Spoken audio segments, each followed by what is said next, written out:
Il y a 5 ans, les citoyens européens ont élu leurs représentants au Parlement européen.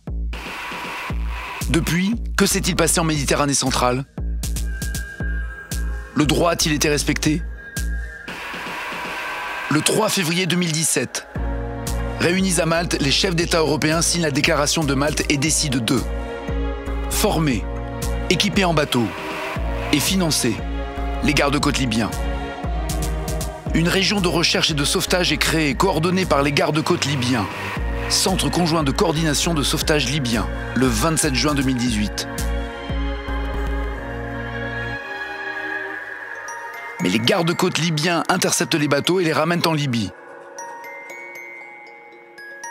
où les survivants sont victimes de torture, de viols, de travail forcé ou meurent.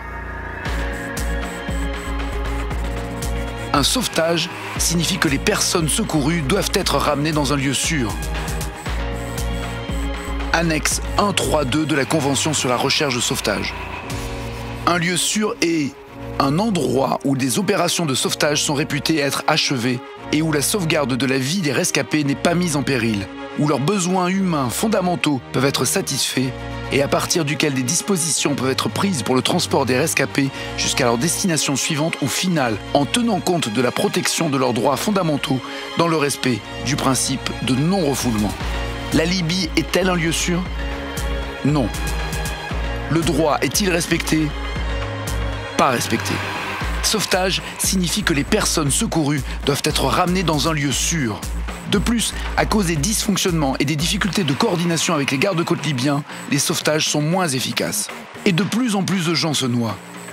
Et vous, si vous êtes élu au Parlement européen, veillerez-vous à ce que les personnes secourues soient amenées vers un lieu sûr?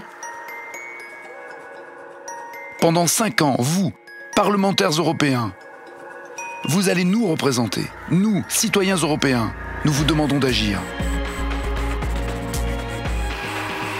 Soyez humains, sauvez des vies en mer, respectez le droit.